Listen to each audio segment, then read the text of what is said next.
moving on with the checkup. One of Ricky Flicks's guys, Mahershala Ali, is in talks to star in Gareth Edwards' upcoming Jurassic World film.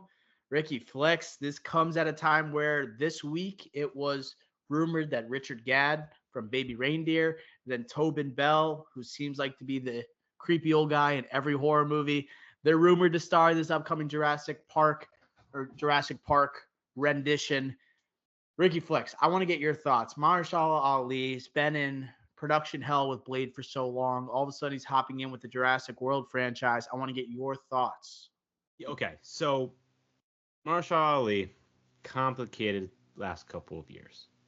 Very, very complicated. Um, it's been bad. Let's just say it. It's been bad. He was fine in Leave the World Behind, but that movie, lackluster in my opinion. And before that, Oscar-winning performances. Green Book and Moonlight. But that was 2016, 17. That's already 8 years ago. That's a long time. So he's going to this. So at first I'm like, damn, you're already doing a superhero. You're getting away from the prestige stuff, and it's Blade. Yes, Blade's an iconic character for the type of the importance of that character and impact, but still a superhero character that has gone through production hell.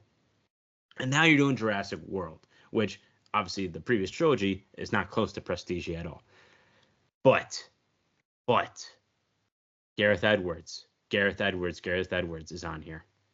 Right? And he's still trying to make a name of himself post Rogue One, post The Creator, right? Both, I would say, prestigier projects with great visuals. That's what I think Jurassic World's trying to be again, what Jurassic Park was. And speaking of Jurassic Park, you know who's on the script for this? David Koepp, who is a freaking collaborator of Steven Spielberg, was on the pen for Jurassic Park, did Carlito's Way, Panic Room, Spider-Man, O2 Spider-Man, World of the Worlds, Mission Impossible with Tom Cruise, the first one. So they have a great guy in the script, a great director with great visuals, and a good supporting cast around. And maybe not supporting, co-starring. Scarlett Johansson. Holy crap. Scarlett Johansson and Mahershala Ali together? That is insane. So I think we got to start taking this movie a little bit more seriously. Maybe it's not just a movie, a money grab, even though it is. Maybe it could actually be good and prestige.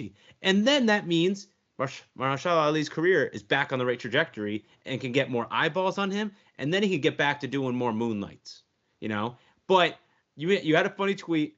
Will this come out before Blade? I kind of want to say yes. In all seriousness, without joking, I do want to say yes to that. I think so too. I think the first time we talked about this next Jurassic World movie, it was due out to come out next summer. I don't know if that still is the plan. It seems like the casting is still falling into place. David Koepp on the script. I don't know if they want to rush this script, because if I had to take anything away from Mahershala Ali and Scarlett Johansson joining this cast, David Koepp on the script, writer of the original Jurassic Park. You have Gareth Edwards, amazing visualist that you just talked about. We talked about The Creator. It has its flaws with the script, but you can't deny how good that movie looked. And dare I mention the cinematographer for this movie, Ricky Flex, Greg Fraser.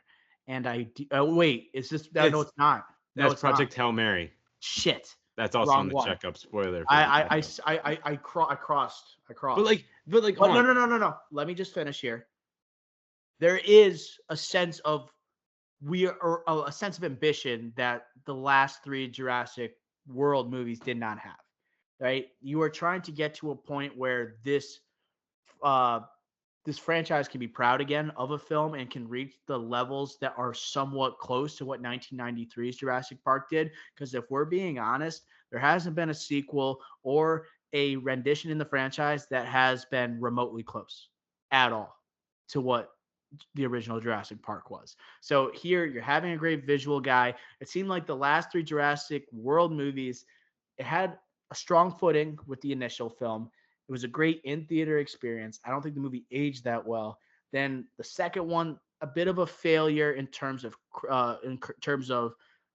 critical praise. Obviously, all three make $1 billion. And the third one, Jurassic World Dominion, felt like it was falling in line with what the MCU was doing, what Hollywood was falling in love with movie universes, falling in love with nostalgia. It seems like we're getting back to let's make this a visual spectacle again that's meant for the movie theater and what separates Jurassic World from everybody else. You know, it just feels like we're driving towards that. God damn it. I can't believe I messed up that Greg Fraser thing. Hey, it's okay. We still have a great visual. Probably like he's not to Fraser's level, but he is up there. Imagine if he was on this movie. He doesn't need to be because we got him focused on the Batman Part 2. We got him focused on Project Hail Mary, which we'll get to next. But we got Gareth Edwards here, Rogue One, Godzilla, the creator. And I think the ambition point that you made is spot on. And I think that's what we want to see more in Hollywood. Not just the IP grab that we get, and it's kind of a lazy approach with this IP. This is like, no, this is IP, but we're going to make this at least back to its creative like origin. Like the point of why we did this with Spielberg back in 93. Like how the frick did they pull this off? Like they definitely threw a bag at ScarJo and at Ali, but like still it's a great, it's Rupert Friend, whatever you pronounce. It's also in this. Forgot about him. But my last point is, yes, we mentioned the creator. Where that movie went wrong was definitely in the writing. You know who wrote that movie? Gareth Edwards and Chris Weitz. Weitz did freaking Pinocchio, for God's sakes, and The Golden Compass. He's done American Pie too, so he's more of a comedy guy. But not great writers on that. Rogue One, who did that? Tony Gilroy, and look how good that movie is. So we have a great writer here in David Koepp, and I think maybe we could be working with fire. I said that already. I'm trying not to repeat myself, but I say it again.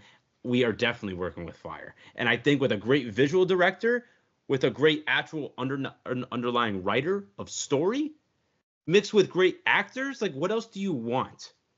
I guess you just want a budget, and it's a Jurassic Park movie, Jurassic World movie. It's going to have a freaking budget. So I'm not like, my anticipation levels are high now.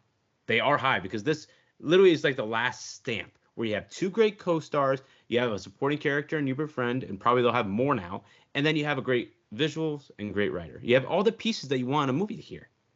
And what was successful with the best Jurassic Park movie? You have David Koepp on the script, you know, and then linking you have the IP. These two powerful leads here. Like ScarJo is one of the best either bankable stars, but also one of the best prestigious leads in Hollywood. Mahershala Ali is also more of the same. The bankability we'll see because Blade hasn't come out, but I'm starting to think that Mahershala Ali's he's already doing Blade. He's doing Jurassic World now. And Blade hasn't really gotten off the ground. The script is heading in the right direction, apparently. I can see in a world where he becomes a Jurassic World guy, and then he can also be in the projects he wants to be in, right? The ones that are artistically what he's looking for, less box office appeal. I have a hard time imagining Mahershala Ali balancing Marvel, Jurassic World, and what he wants to do. Maybe he just wants to be a Jurassic World and Marvel guy. That could be what he's done. He's won 2 goddamn Oscars. He can do whatever he wants to, but it doesn't seem like who he is at heart. So I can see in a world where he becomes a Jurassic World guy, and then we see a tweet from Discussing Film in a couple months. Marvel Studios and Mahershala Ali have decided to part ways with the upcoming Blade project. Oh, God, I wouldn't be shocked, but I feel like pre-production is back on track with Blade. So I still would be shocked, but you are right. It has been production hell, literally capital H, with that project. So, man, and the way Marvel's been going, I don't know. But again, if I had to put, there's a lot about the direction of Mahershala Ali's career, though, if he decides to do both of these massive studio. But projects. Like at the same time, it's like you could do Blade. And then maybe in like 5 years you do a Midnight Suns movie, or you make a cameo in a Moon Knight season 2 or something. I don't know. Ghost Rider movie. I feel like that's a one and done movie. I don't feel, unless it's a freaking Deadpool type numbers, which I don't believe it's going to be, because any movie that's ever in production hell never does well. So I feel like that's a one and done, and then he'll go off and do something else. But like going back to your tweet, though, if I had 50. If I had to put $1 million on, or like my net worth or whatever, everything in my bank account on what's going to come out first, I would say Jurassic World is going to come out before Blade. I think so too. And like this movie, I'm telling you, when I first heard about Jurassic World, we're doing like a reboot, semi reboot, quasi reboot. My eyes roll a little bit. And then I hear ScarJo's doing it. It's only one eye roll rather than 5 eye rolls. And then I hear David Kepis on the script, and all of a sudden my eyes widen. And then I hear Gareth Edwards is replacing David Leitch, and then I'm like leaning forward a little bit. And then I see Mahershala Ali is in the lead, and then it's Vince McMahon red eye meme. I'm locked in. This movie, this production has flipped the script, done a total 180 with how I'm feeling It's about it in amazing. the last 4 months, I would say. It's It, crazy. it Now I think this is going to be this. I doubt it will come out next year, but if it does, it's one of the most anticipated movies for whatever 2025 or 2026. the spin on this has been incredible, and it's not with promo. They haven't been promoted. They just said, "Oh, this is the next thing. This is the casting. This is the writer. This is the director." It's like normal Hollywood news reels, bulletins, and it's still just gaining hype. That's Yeah. really hard to do with a project where the last 3 movies, yes, they made $1 billion each of them, but like, They're cheap. They feel cheap. They don't yeah, feel like it's an earned $1 billion. Just like no $1 billion movie now feels earned. It feels like it's because of a franchise. It's because of nostalgia. It's because we feel forced to go see something because it's going to lead to something else. like It's not earned. it's I don't want to put it like this, but it's like Like Top Gun Ghostbusters. Maverick earned. Oh yeah, but like I like Jurassic. People just want to see dinosaurs on the screen. You know, it's not like Ghostbusters, but it's kind of like Ghostbusters, where it's trying to get that IP. Ghostbusters just like not everyone loves ghosts as much as you think. They just love Bill Murray. Like it's like here, it's like no, people just want to see. You're gonna get people to the box office, but are the movies good? No. Now we have a chance for the movies to be good and see dinosaurs on screen. In.